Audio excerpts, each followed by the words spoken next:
Yes, Kenya. Tamu sana, tamu sana, tamu sana, yes. Let's have a look at a very interesting story captured by Taifa Leo Jumapili. Taifa Jumapili, Raila ageuzwa kiini cha mahubiri. Ingawa viongozi waliandaa hafla ili kutoa shukrani kanisani, wao waliishia kukashifu na kumponda Odinga. Mrengo wa Kenya Kwanza umejipata lawamani kwa kugeuza hafla zote za maombi ambazo viongozi wake wamekuwa wakihudhuria kuwa jukwaa la kumzungumzia na kumponda kiongozi wa Azimio la Umoja Raila Odinga. That's Taifa Leo Jumapili. That's today. And this is a story that happened on Saturday in Malava constituency, where Rigathi Gachagua, Musalia Mudavadi, Wetangula, and a host of other Kenya Kwanza leaders congregated in Malava constituency in what was dubbed a Thanksgiving prayer meeting. And 40 churches were invited. That meeting turned political in that Raila Odinga, Uhuru Kenyatta, and the Nyanza people became the target. If not Raila being abused, Uhuru is being abused.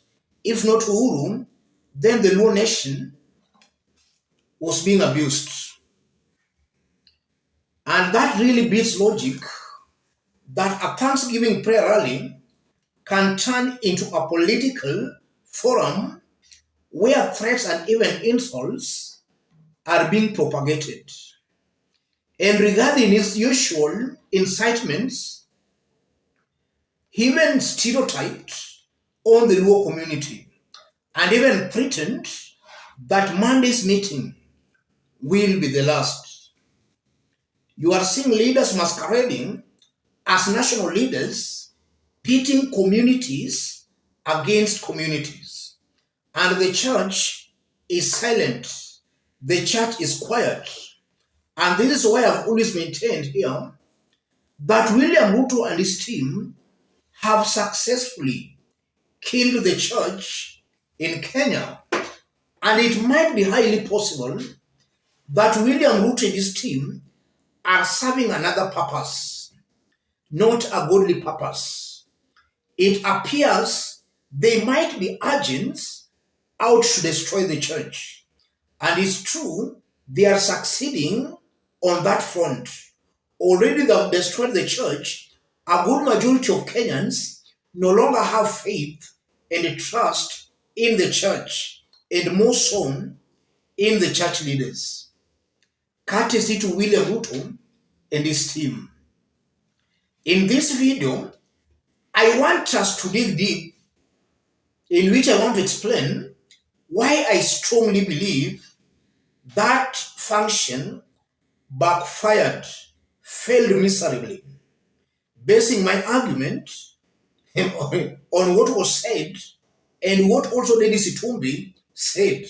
Though the issue of Dennis Itumbi, we analyzed it in details in our previous video. But before we do that, if you are watching us but you have not yet subscribed, subscribe, give this video a like. Let's proceed. That prayer meeting backfired miserably because it was meant to bring the people together. It was meant to be a holy meeting, a meeting that brings the people together. The meeting turned political and it ended up dividing Kenyans because of the remarks and speeches that were made by leaders who attended that meeting. So instead of the meeting achieving its intended purpose, it achieved the opposite. And even the locals who did attend that meeting maybe were wondering whether they were in a Kenya Kwanzaa rally or whether they were in a church meeting. I strongly believe that badly exposed Rigathi and his team. They are misusing the church and the church leaders.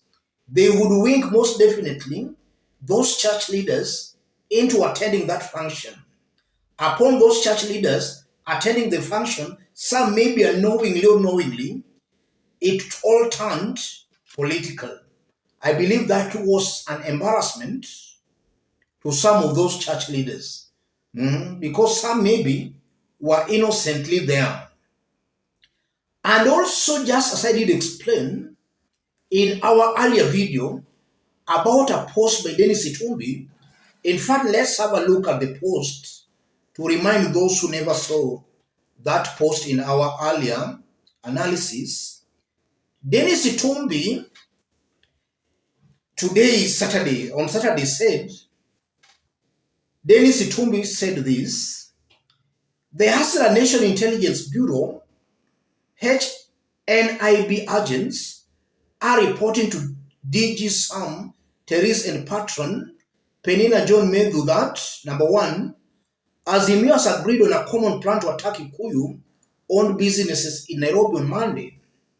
We have already been seen backing President Kenyatta property that belongs to a Kikuyu. An attack on Kikuyu business will annoy the majority Kikuyu who will blame Ruto for not protecting them. That was Dennis Itumbi on Saturday. And that's a clear incitement which should not be encouraged. So you have seen that as Rigathi and his team were at a church function, another one here, Dennis Itumbi, is inciting communities and is going on to pinpoint the Kikuyu community. I believe that's incitement that should not be encouraged. Kenyans should be actually live in harmony. Leaders such as these are inciters who should be rejected by all Kenyans. And from the speeches that were made at the function in Malava and this, you are seeing a disparate attempt by the government to instill fear amongst Kenyans. To even a point they're saying that some people are planning to cause violence. Listening to Rigathi Gachagua, that will be the end of the Mandamano. All those are incitements, those are words that just instill fear among the population. And I believe the government is failing there because of it. Instead of instilling fear, the government should put in place measures to protect lives and properties.